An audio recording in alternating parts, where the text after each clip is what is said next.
Hello, everybody.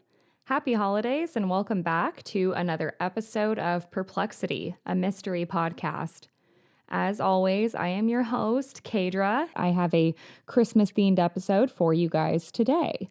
Today, we're going to be talking about UFOs, but specifically UFO sightings around Christmas time. Because turns out UFO sightings around Christmas, for some reason, are really common. So we'll get into some theories at the end as to what could be going on here, and then I'll also tell you guys a lot of different experiences. Very quickly, though, before we get into today's story, a couple of housekeeping things. First of all, if you are new here, I tell tales every single week that have perplexed me.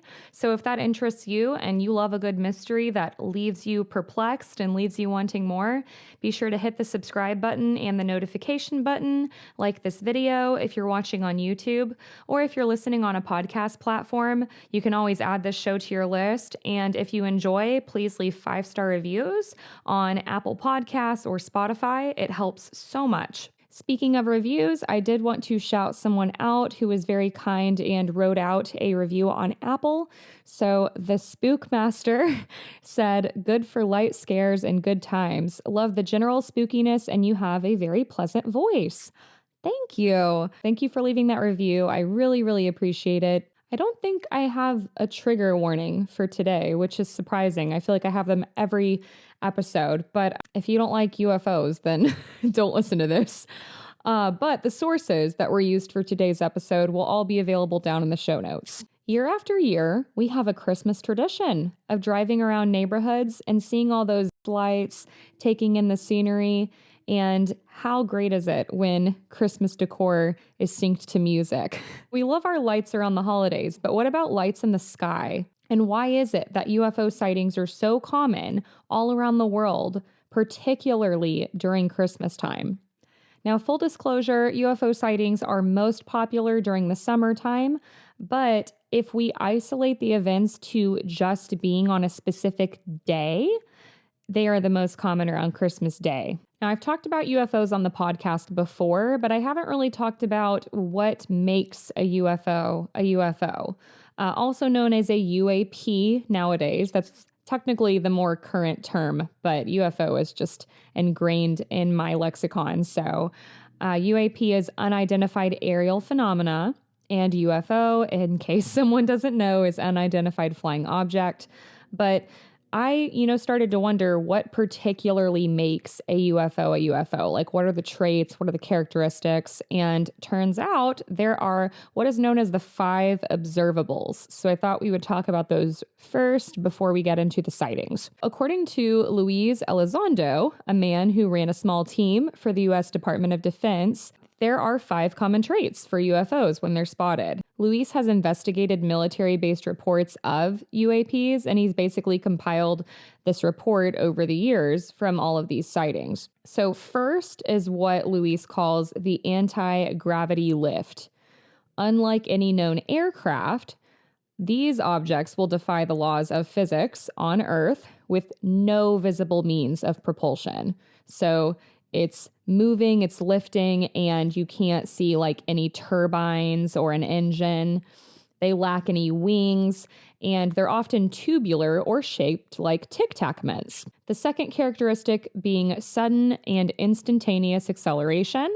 So sudden increases in speed or changing direction so quickly, no human pilot could survive the G-force. The third characteristic of a UFO or UAP is hypersonic velocities without signatures. So at first when I read this, I was like, what does that mean? Don't worry, I've got you. This is when aircrafts travel faster than the speed of sound. They leave what is known as a signature, like vapor trails or sonic booms, but UFOs don't do this. They often don't have these signatures. They move super fast and they leave no trail and make no sound. So they're like silent but deadly, The fourth characteristic is low observability, also known as cloaking.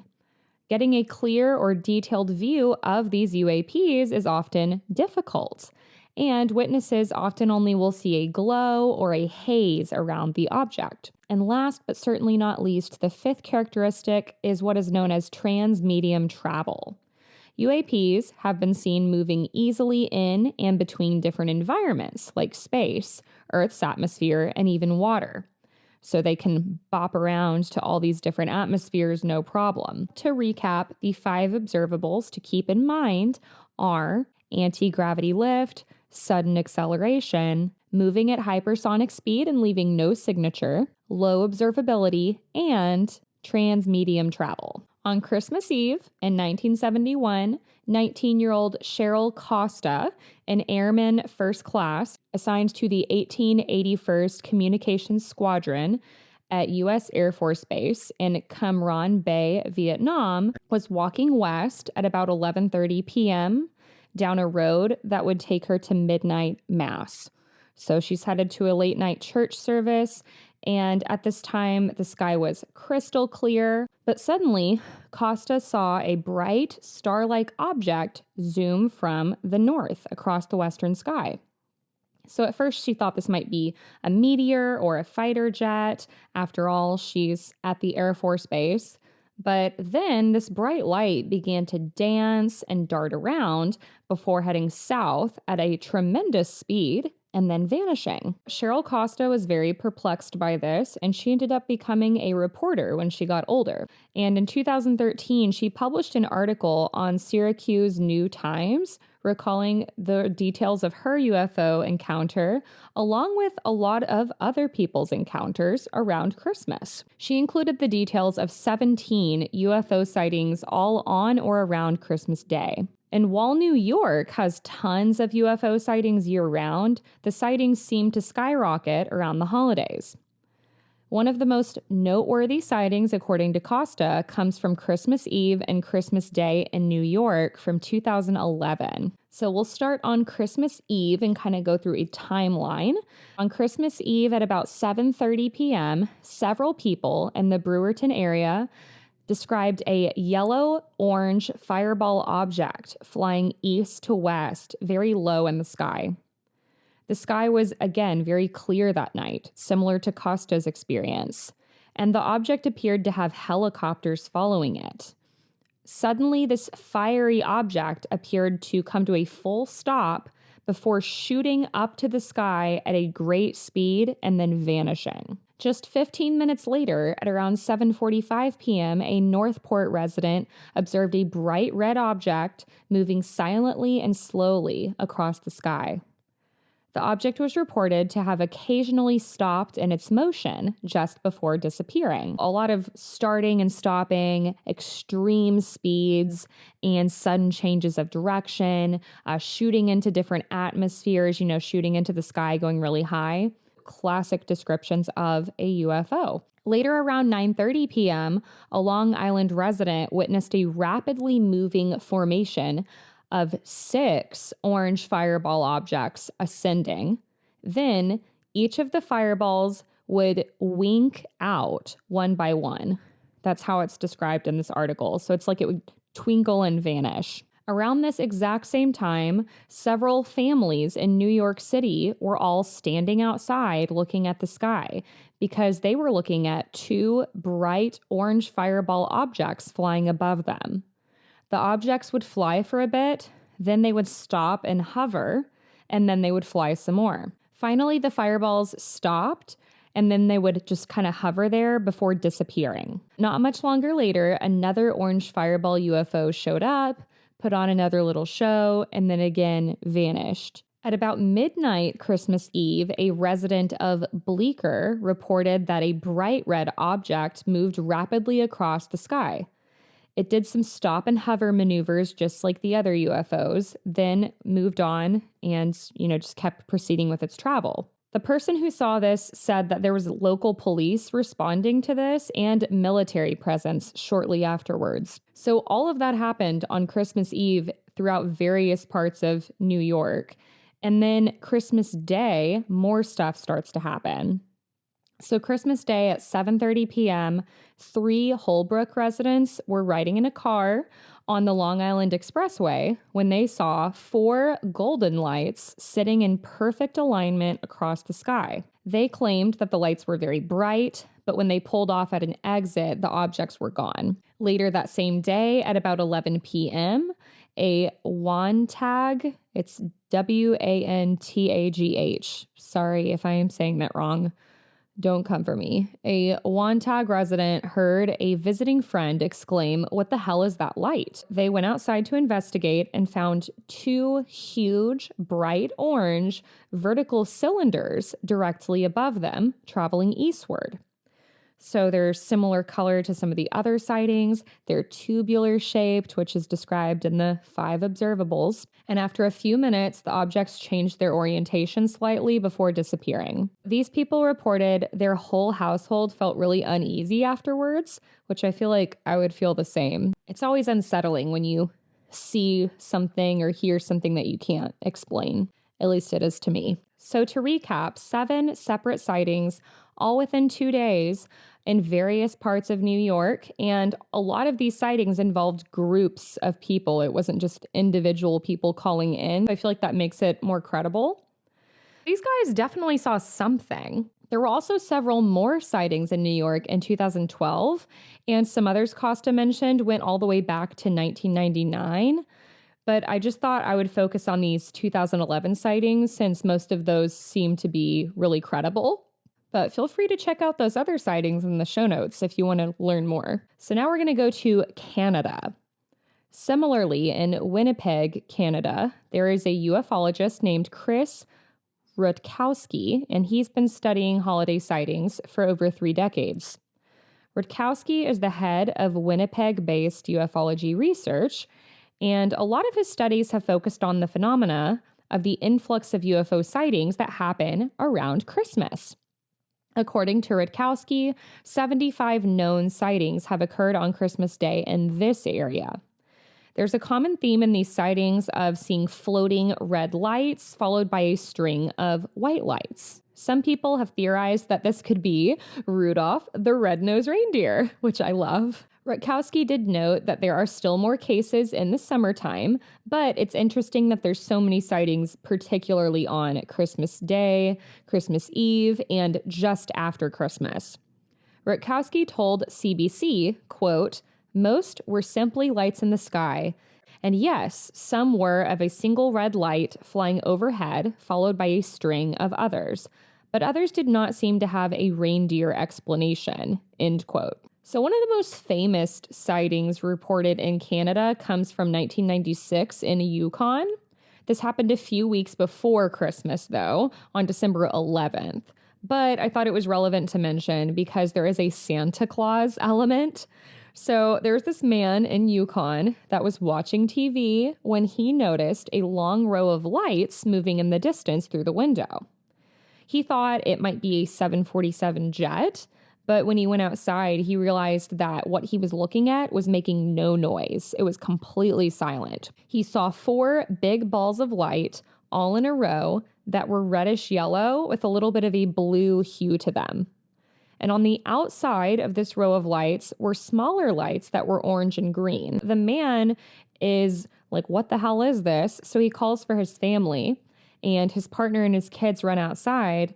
And they're, looking around, and their oldest kid, who was 6 years old, exclaimed that this must be Santa Claus and his reindeer. The lights continued to drift from left to right, and they were flying pretty low, just above the tree line.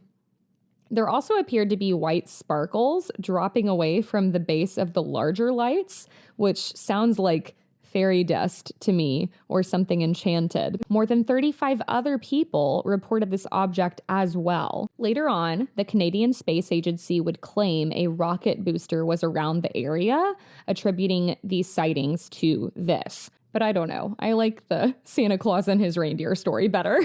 In Chilliwack, British Columbia, a UFO was seen Christmas night in 2008. Witnesses saw a star-like light, like a satellite, moving from south and traveling north. The object made loops and spins before going back south, and it was moving at this incredible speed because it was able to make these big loops from the northern part of the sky all the way to the southern part in just about 25 seconds. So I thought that one was cool because it's making like loop-de-loops. I haven't really heard that before. Again, in Canada, Christmas Eve 2010, there's a woman in Thompson, which is a city in north central Manitoba. And this woman claimed to have seen 3 unexplained reddish-orange lights forming a triangle in the sky. These lights stayed for about an hour before the middle light of the triangle fell and vanished, followed by the others. 2 years later, on Christmas Eve 2012, there was a couple driving near Canada, Ontario, and they saw a strange square-shaped object moving soundlessly in the distance. They pulled their truck over to watch it and see what was going on, and the object stayed there for several minutes. This object also had glowing, pulsating red lights. In 2017, on Christmas Day, around 1:30 in the morning, a resident in Quebec saw a bright light like a photo flash floating towards the car. The object then flew directly over their car.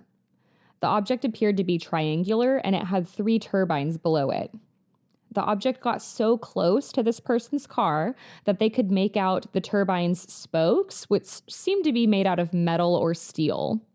And when they tried to check out the object in the rearview mirror, it had vanished. One thing I do want to say about this one is that it has turbines, which would explain how it's propelling. This could have been something else, but still thought that was interesting, especially with like the photo flashing characteristic of it. In Canada, there's around 900 to 1,000 UFO reports every year, and many have simple explanations, but according to Rutkowski, there are some unusual cases that simply do not. One example comes from Resolute Bay, Nunavut, which is in Cornwallis Island, Canada. December 31st, 1997, there was this bright white light that was seen moving north, about 122 meters up, and moving between 645 to 800 kilometers per hour. According to the region's airport manager and witnesses, including meteorological technicians, nothing flew around there at that speed. And they all saw it too. This object was also flying at 3 a.m. They also explained they would be aware of anything flying in that area. So similar to New York and Canada, there have also been many sightings in New Zealand. In New Zealand, there's a pretty well-known sighting that has become known as the Kaikoura lights. That happened in 1978. The crew of a cargo aircraft saw a series of strange lights flying around their plane for several minutes just before disappearing, then reappearing. The lights varied significantly in size, with some being small and others being as big as a house. But all the lights were incredibly bright and were flashing. So then a week goes by, and there's this television crew that's from Australia, and they're flying to Christchurch when they see and they record what appears to be these same lights. One of the lights even followed the aircraft for such a long time, it followed it right up until it started to land. So the New Zealand Ministry of Defense gets involved because they're so concerned as to what these lights could be. They do this whole investigation, but the mystery of the Kaikoura lights remains unsolved. And there are many other stories that I could tell that have come from England, Germany, and more, including ones where people believe they saw Santa and his sleigh, but I think you get the idea. So let's get into some theories as to what could be causing all of these sightings. Similar to a lot of theories around UFO sightings, a lot of people think it could be military drones or planes, some type of government experiment. Other sightings have been attributed to rockets. There was that sighting in Canada where the Canadian Space Agency later claimed a rocket booster was around in the area, and they attributed the sightings to that. And there's definitely been other stories before of UFOs being attributed to government experiments, similar to all the things that we've talked about just briefly going on in Utah, like Skinwalker Ranch. There's also Area 51 there, and government experiments have gone on there before. They put things up in the sky all the time. So who knows? You know, the government keeps things from us all the time, and so does the military. They could be doing experiments with different technology that we don't know about. We always have to consider that possibility. But one of the main theories I wanted to talk about is that around Christmas time, there's also this theory that what we're seeing in the sky could be because of different light shows and Christmas lights that people are displaying. An example of this would be when a series of strange lights was seen over Wisconsin in December 2022. So this was very recent. And this sighting was later attributed to searchlights that were being used at the Holy Cross Church's Christmas display that year. The church's searchlights were right in the line of sight of these sightings. Witnesses who saw these UFOs or UAPs claimed that they saw bright orbs that seemed to glide through the clouds. Photos were even captured and posted on Twitter, so I'll put those on the Instagram post and in the YouTube video because I was able to find the photos and watch the video for myself. And according to investigator and columnist Mick West, the lights came from these searchlights at the church based on them being in the line of sight. West even included maps illustrating why he so strongly believed this. He also explained from a distance, all you see are the spots of lights moving in the clouds. The motion following music that was broadcasted on the radio and following long and complex sequences. However, there has been a lot of skepticism around this. Former FBI agent Ben Hansen explained his skepticism on Twitter, saying, quote, "This doesn't add up. The Flanders Christmas display is 12.5 miles from the witnesses. The family told us they use 380 DMX party lights. This video is the house recorded from 2 miles. Do we really need to go back 10 more miles? Not to mention, the pattern does not resemble what was captured on camera, nor are beams visible whatsoever in the witness videos. This demo was recorded under similar conditions at 10:50 p.m. You may feel this case is solved, but we still have work to do." End quote. And I agree. When I saw the video of these UAPs, I was like, there's no way this could be from spotlights. So what you see in the video at first, I'll go ahead and just describe it to you, is these 4 white lights, and 3 of them are like perfectly in a line with each other. And then there's like this slight gap, and there's a 4th light on the right-hand side of the frame. The 4 white lights look almost like falling stars, but they're heading horizontal in this perfectly straight line. They're fairly spaced out from each other. And then all of a sudden, this 5th light shoots out from the side where the 3 lights are, and it quickly speeds up and joins the other lights. And then the lights also start to kind of bob up and down across the sky, and they disappear quite quickly. So it doesn't seem like spotlights to me personally. But if you watch the video, let me know what you think. And finally, I wanted to end with this famous sighting out of Suffolk, England. This is one of the most famous UFO sightings in history, and it took place in December. So about 40 years ago, in a remote forest in Suffolk, England, a man named Vince Thurkettle was chopping wood early in the morning. It was late December 1980 when a car suddenly drove up. He wasn't expecting any company, and out stepped 2 men, aged about 30, both wearing suits. One man, in a well-spoken English accent, asked Thurkettle if it was all right if they asked him some questions. So Thurkettle said, yeah, that's fine. Just a few days prior, on December 26th and 28th, the United States Air Force security stationed at Rear RAF Woodbridge. I don't know if it's RAF or RAF, because it's just RAF in all caps. But the U.S. Air Force had reported in this area that they saw strange lights in the surrounding forest. So that's what these 2 men were inquiring to Thurkettle about, because he lived in this area, and there's not a lot of people that live around there. The men were polite, according to Thurkettle, but they were asking a lot of questions, and they also didn't identify themselves. They continued to ask Thurkettle if he had seen anything strange outside on the previous night, and he said he had not. Then the men explained that there had been a report of some red lights in the forest. After asking all their questions, they left, and Thurkettle was like, I wonder what that was all about. So he continued to check the paper every day, expecting to find some kind of explanation, but he never saw anything. That is until 3 years later, when the sighting wound up in the news of the world. And it was the front page story titled UFO Lands in Suffolk, and that's official. The story got their information from RAF or RAF Woodbridge Deputy Base Commander, Lieutenant Colonel Charles Halt, to the Ministry of Defense after the information was released by the U.S. government. So Lieutenant Halt described an encounter with an apparent UFO in the forest, and since then, the sighting has been both speculated and celebrated among UFO enthusiasts and skeptics.